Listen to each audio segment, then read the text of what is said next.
Hey guys, what's up? I'm Erin and welcome back to the channel and welcome back to another episode of Open Money where we feature real people talking about their real personal financial journeys. On this episode, we are speaking with Kevin.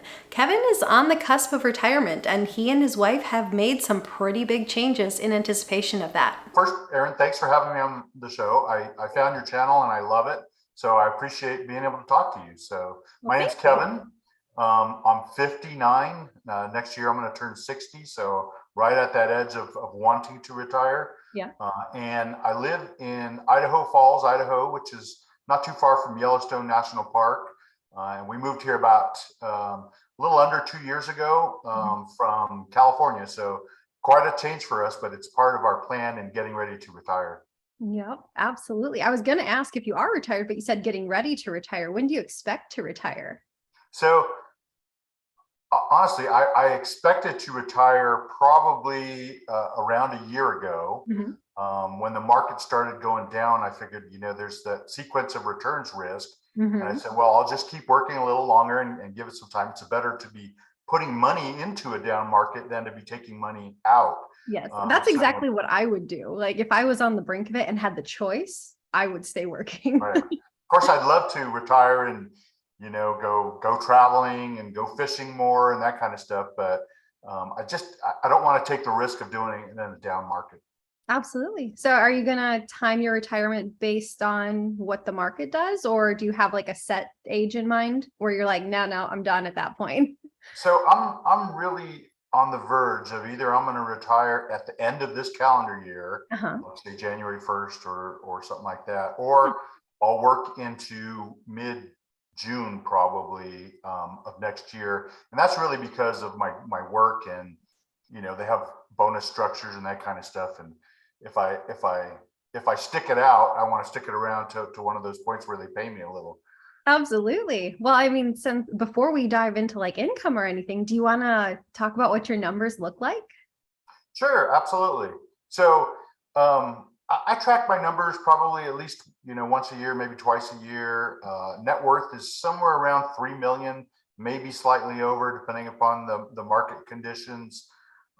When we moved from San Diego to Idaho, we sold our house there, which I was still making payments on, but we made enough in the equity because we owned that house for a long time that we paid cash for our house in Idaho. So I don't have that debt. So my home is probably worth around $1 million right now. We have about 50,000 in cash. It's kind of an emergency fund. And then I have multiple retirement accounts. One is taxable, probably a little under 100,000 in the taxable account. And then I've got multiple retirement accounts. I've got a rollover IRA, which came from my previous job, which I was in government service. And so I have about 1.5 million in that. I have some Roth IRAs between me and my wife, Sandra. We have just under 200,000 in Roth IRAs. And then I have a 401k with my current job, probably 130,000.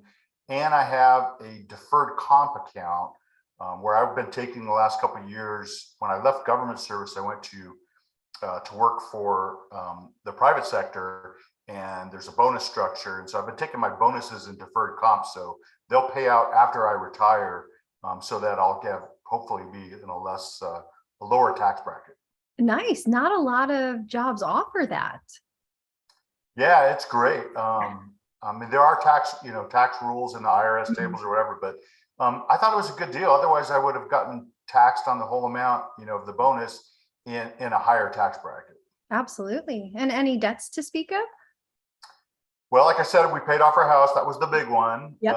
And then right before we made the move, I bought a new truck for myself to get ready for retirement. And this year we bought my wife a new like a mid-size SUV. And I still owe about $26,000 on that. So it's about half paid off, but I could have paid it off with our cash and our other assets, but it's at 2.38%. Yeah. So I got that money working in a down market for me, hoping that once the market recovers, I'll do better than 2.38%. Absolutely. And I always like adopt the attitude of it feels better knowing you can pay it off at any time, whether or not you do. Having that money on the sidelines, it's less stressful. Yeah. Yeah. I put a Um, little bit of our cash into I bonds. yeah. Having seen your video and a couple others, it's really attractive rate right now. Yeah. Couple drawbacks on it, right? I mean, you got to wait 12 months before you can take it out, and then if you take it out before 5 years, you have to lose a little bit of interest, but still a very attractive rate. I did the same exact thing this year. I mean, I know the limits are relatively low, only at $10,000 for the year, Yep. but I mean, I figure why not capture the interest rate? And if I want to sell it after a year and dock 3 months interest, I'll do it. Move the money somewhere Yeah, else. it's an incredible rate. I mean, Yeah. assuming I know it adjusts over time, Yeah. but I mean, assuming we make that for a while, and that's basically risk free. It's a good deal, Absolutely. I look at anything with the government, like T-bills, notes, bonds, right? those are all risk-free in my mind. I know there are people who are like, oh, you can't say it's risk-free, it's the government, but I'm like, they're risk-free. They've never Right, right. defaulted. So, would you be comfortable saying like what industry you work in? Sure, absolutely. So my degrees are in electrical engineering. So I started out in electrical and computer engineering, Yeah. bachelor's and master's. I went to work for the government, for the Navy, as civil service Mhm. engineering, and I did that for about 31 years. Okay. And doing, engineering and then program management. Yeah. And then I got into my last, say, 10 years with the government into cybersecurity. And Wow. that was That's like at the right time, right? yeah. Because when That was on the forefront, I feel like. it was, and it's been a fantastic Yeah. profession to be in. So I retired from government at age 56. I got my annuity. It's not Mhm. a big annuity, but it's an annuity, Yeah. and my healthcare, benefit for life. And Mhm. then I went into the private sector, and cybersecurity in the private sector does pretty well. So Yeah, I feel very absolutely. fortunate to have started a second career, and it's been great. So do you have a preference which career you like better, cybersecurity or electrical engineering?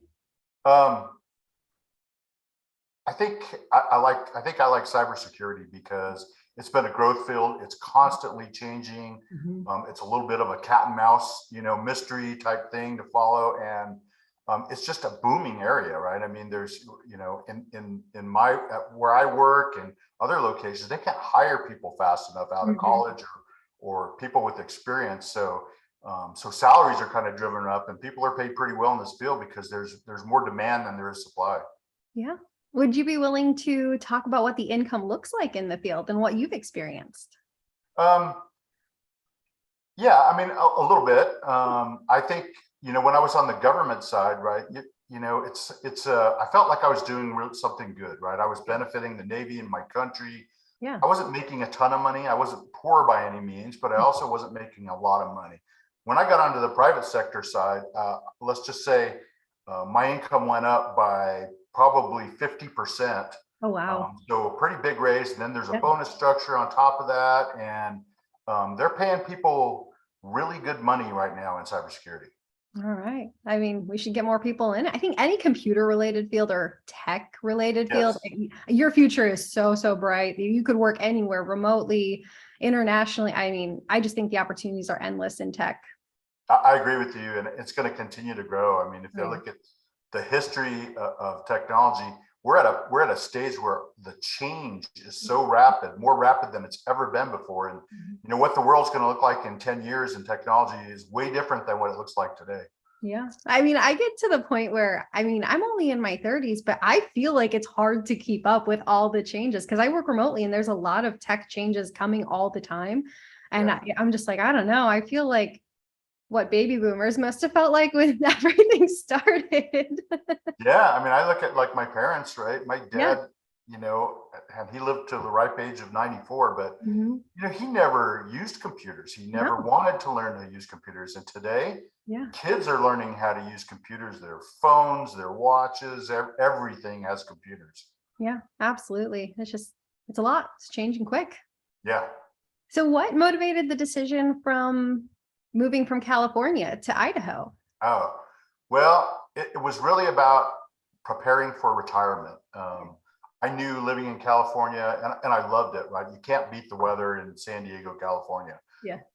But the cost of living was so high, and we had a nice house where our kids were raised and we loved it, but I still owed, $500,000 on that house, and I knew it wouldn't be paid off for 20 years. And between that and the taxes and the insurance and the cost of living, whether it's gas or electricity or anything, it was going to be a really tight retirement. Yeah. So we had some relatives that lived in Idaho. We love the Yellowstone area, and there's some family land with a cabin up in the mountains. And we just said, well, we could make the move there, use the equity from our home to pay cash for a house, be out of debt. And then everything cost of living wise, whether it's, taxes, insurance, gasoline, everything's a lot cheaper. And it just made us a little safer making that retirement decision. Yeah.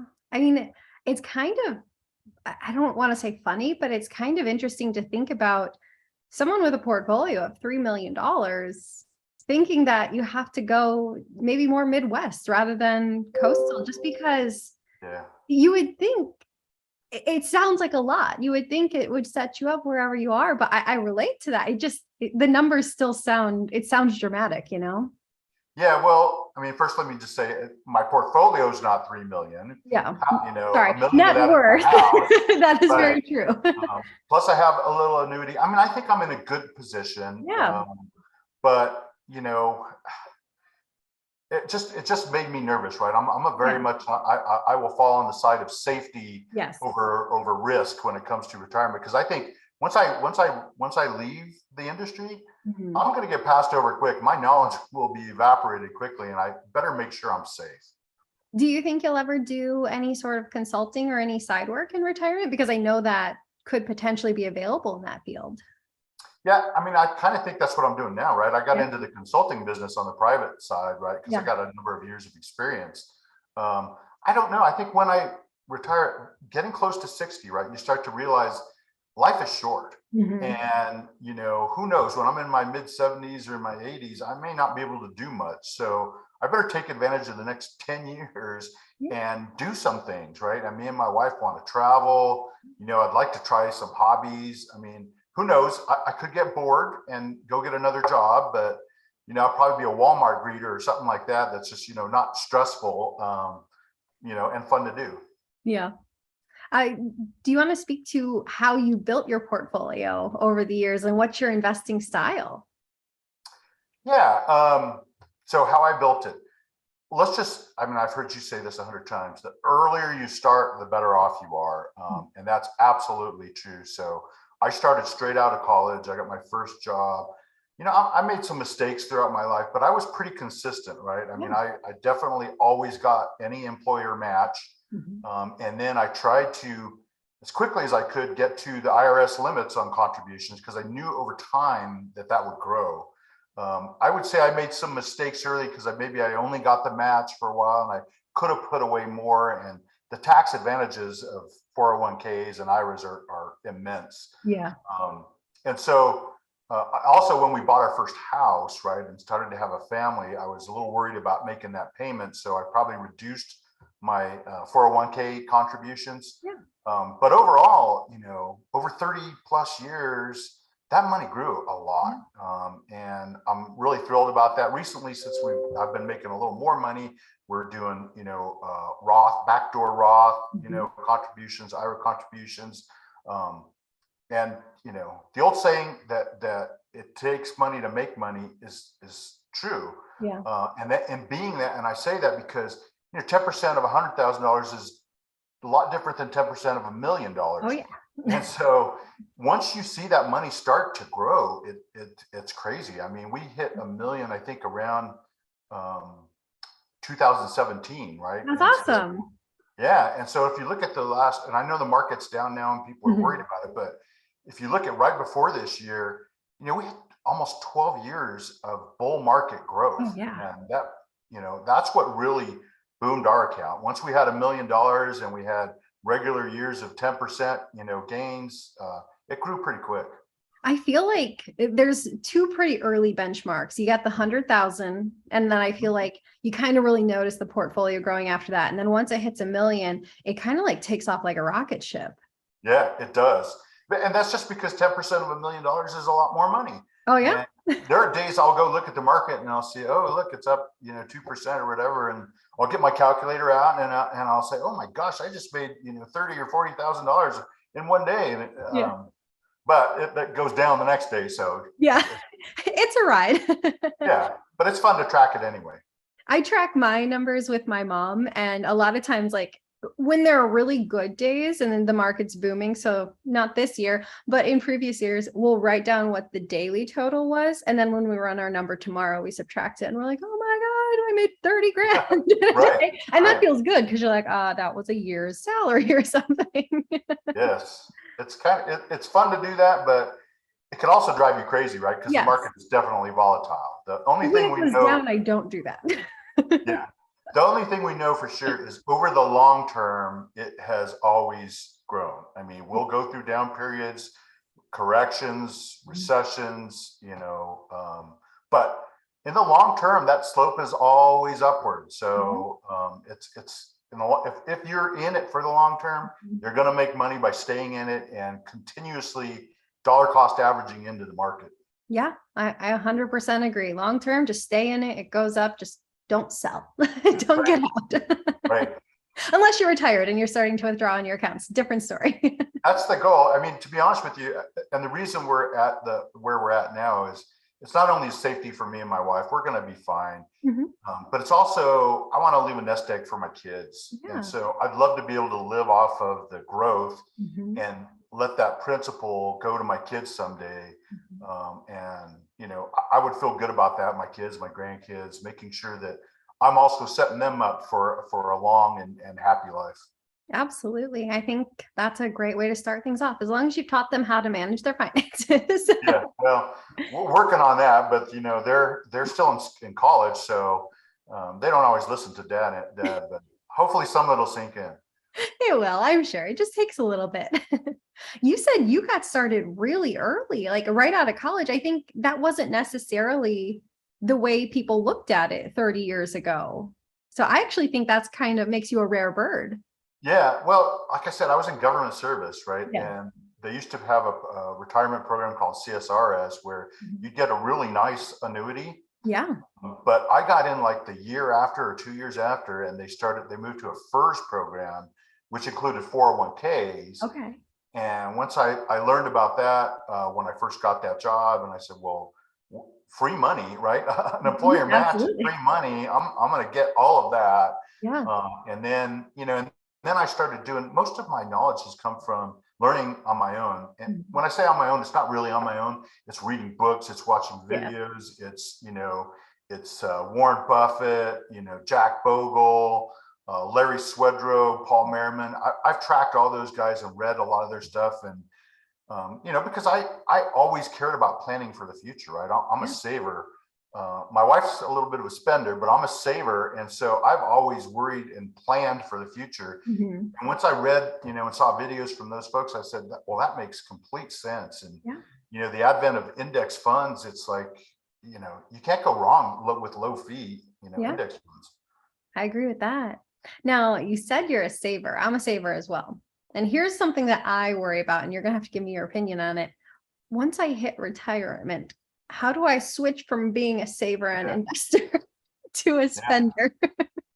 How are you going to handle that? I'm worried about the same thing, right? Like I said, I've been a saver.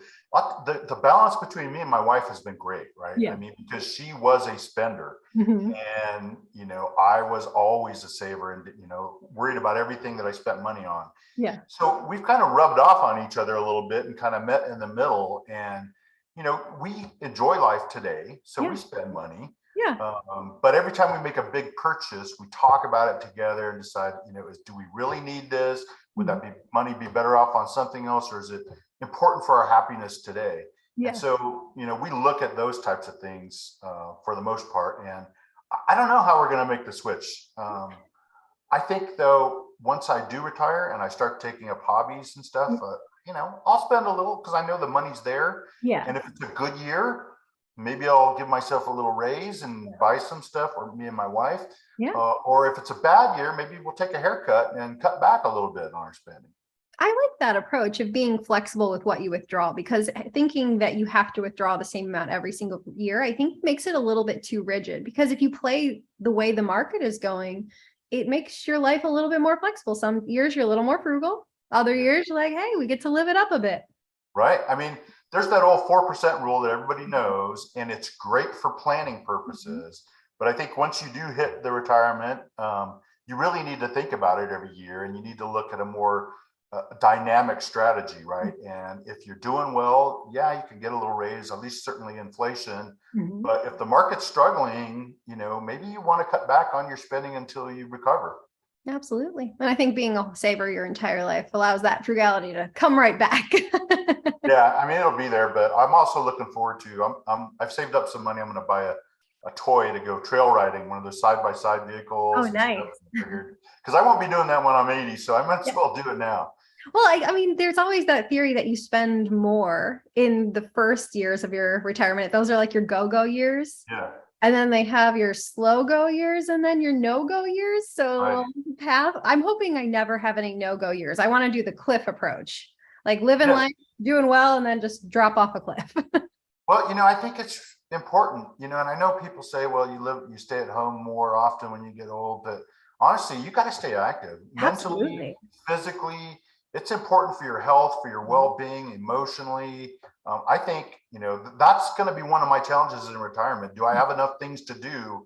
Because I'm no longer working, 8 to 10 hours a day, and I better stay busy.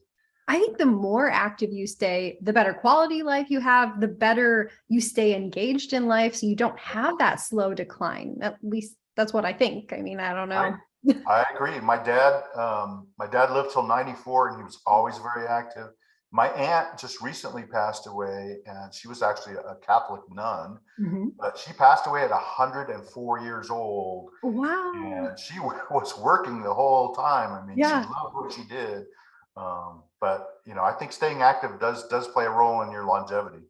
My grandpa was very, very active his entire life. He passed away at 95.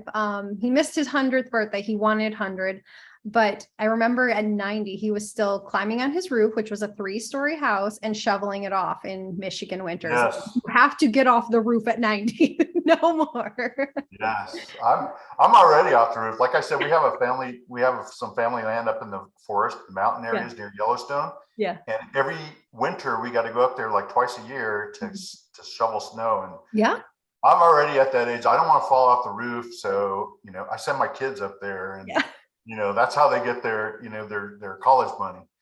Well, I've still done my mom's roof, but she worries about me. She's like, "You're a girl. You can't shovel snow off a roof." I'm like, "Yeah, you can. It's not gender specific." Right. So, what are your plans for retirement? Do you have like an ideal income that you would draw, activities you would do?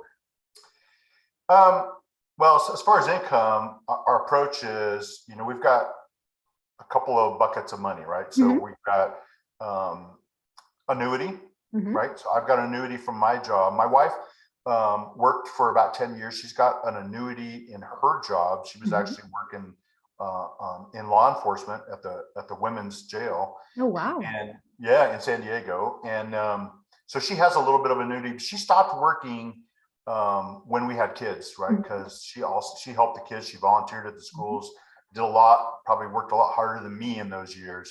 But she has a small annuity, and so those two is one source of income. The other will be Social Security, and we'll have to figure out when we take that. But and then the last one is from our retirement savings. And we kind of figured that the first couple of years before we get to Social Security, we might take out a little more than 4% to Mhm. cover that Social Security gap, and then drop it once we start getting Social Security. Mhm. But I figure we're going to have somewhere in the range of 160 to 200,000 a year to live on in retirement. Oh, perfect. I think that'll allow you to do a lot of things, travel, everything you want. Yeah, Or not yeah. everything. Amazon shopping, everything. My husband actually splurged to get Amazon Prime this year, which was big in our household because I don't like subscriptions. I don't like committing to money on a Right. monthly basis. I'm with you. I look at those credit card bills and stuff and Yeah. see where did that charge come from? Where did Yeah. that come? Somebody signed up for something. Hmm. Try to keep them to a minimum, but Amazon Prime, I think that's kind of worth it. Kind of. Yeah, we love Amazon. Not only we watch Amazon Prime movies streaming, Yeah. plus, I have, we have like 4 credit cards that we live on. Yeah. We pay them off, of course, every month. Mhm. But Amazon Prime card is one of them because it's 5% off of the Amazon Prime products. And, Yeah. just like our Costco card and other stuff, it's all about the cash back. Yep. Assuming you can control your spending and pay it off every month, I think it makes sense. Oh, I'm a huge fan of credit cards. I think I've said this before. Like my husband is more of a fan because he will chase the bonuses. We're redoing our basement, so we've been able to get a lot of cards and just put the construction supplies on it and get whatever bonus they offer. But as long as you pay them off, I think credit cards are an amazing tool, and I way prefer them to like a debit card or cash or check or anything like that. I mean, I think you still have to be careful that, if you're not spending cash, it's just easy to buy stuff. Yes. So you need to still track your budget and look where all that money is going. But yeah, as long as you can pay it off every month, why not get, 2 or 3% cash back? Yeah, I'm 100% on board with that. Anything you would like to add and how you view money or how people should look at it? I guess I would say I learned, like I said, from Jack Bogle and Paul Merriman and Larry Swedroe and Warren Buffett and Aaron Talks Money, of course.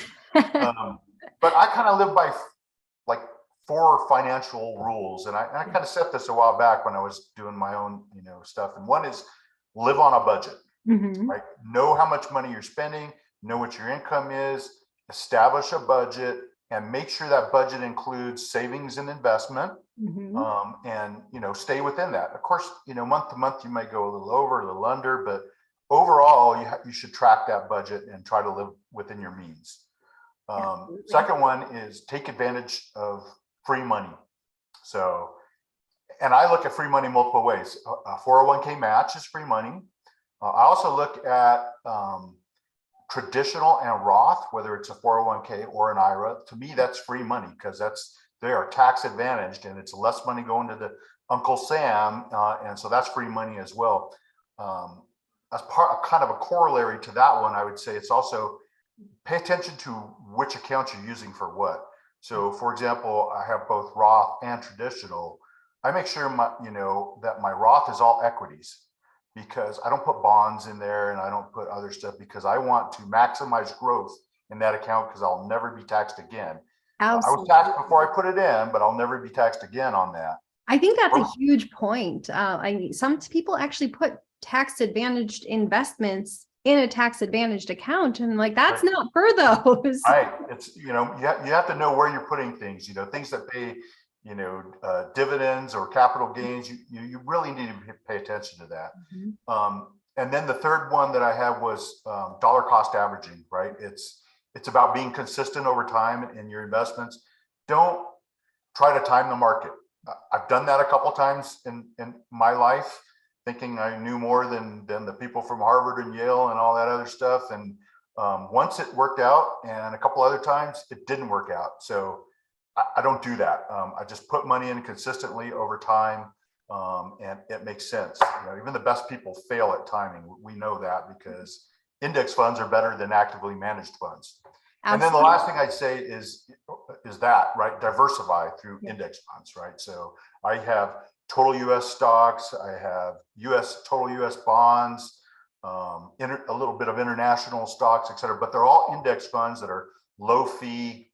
I typically try to pay less than 10 basis points, right? Or 0.1%. And if you do that and stick with it and let it go, you're going to do well.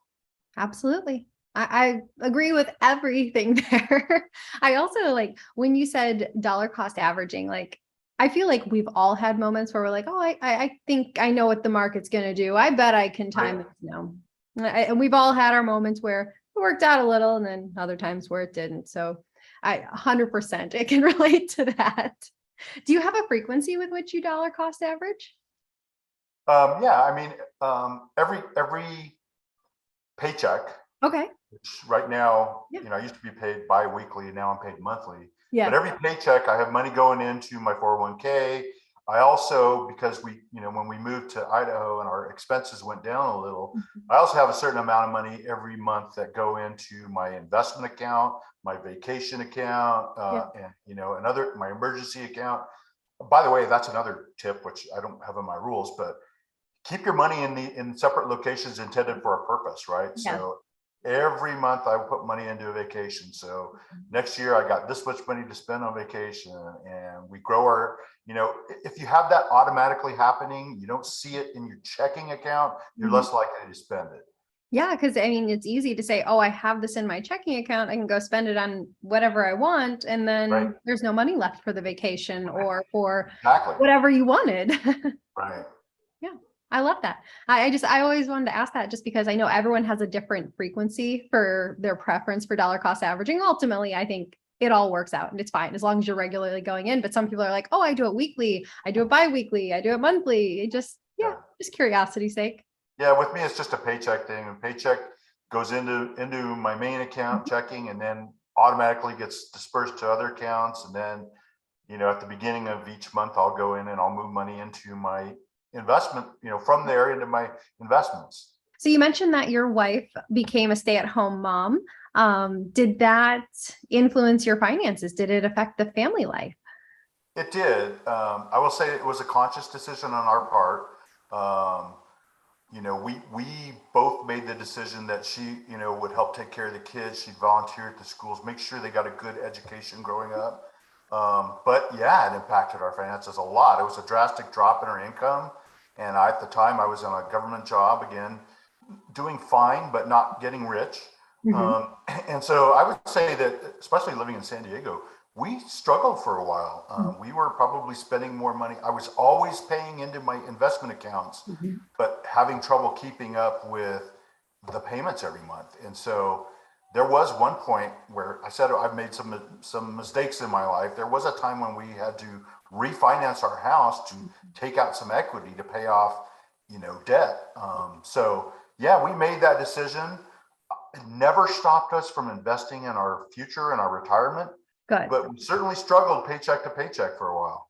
And I think that's important. I think some people, they get to this point where they reach retirement and they think they look at someone else and they're like, oh, they had it so easy along the way. But everyone has their own struggles and every phase of life is different and how much you can save is different. And your bills are different at different phases of life when your kids are young versus old, when you're single. Like, I Yeah, think that's important to touch on. I think it is too. I mean, let's face it, kids aren't cheap either. So we had a lot of expenses and we did have some debt. Yeah. And I had a home equity line of credit that I had to pull from regularly to pay off those credit cards every month. And then eventually we refinanced the house to take some of that equity out and pay off the debt. Yeah. And that probably hurt us a little bit. But in the end, we were committed to, we weren't going to stop investing in our future, my wife and I, Yeah. and what we wanted to do when we retired. So we struggled through that period and eventually it worked out. Yeah. I'm really glad you added that. I think that's important. Well, thank you. Yeah. And I want to say thank you for doing this. I enjoyed your channel, Erin. So I'm really appreciative that you wanted to talk to me and happy to share. I think I've done okay. I'm by no means am I rich. We're middle class, but I think we've done okay, my wife and I, and I appreciate sharing that with you and your channel. And I love your channel. So I would tell folks, please subscribe, hit the like button, because I've learned a lot from it and I appreciate it. Oh, thank you. I really appreciate that. And thank you for your time and your story. And I definitely think you're a success. Well, thank you. Yeah. We make our mistakes, but we feel very blessed to be where we are. I definitely think that one is a success story. If you guys are interested in being part of the Open Money series, talking about your perspectives on money, your journey with it, incomes, budgets, net worth, you name it, we can talk about it. All you have to do is send me an email, erintalksmoney@gmail.com, and we will get it set up. I would love to feature you. I post new videos every single week. If you got anything at all out of this one, please give it a like. If you're new here, please consider subscribing, or if you know of someone who might get something out of this type of content, please consider sharing. I'll see you soon. Bye.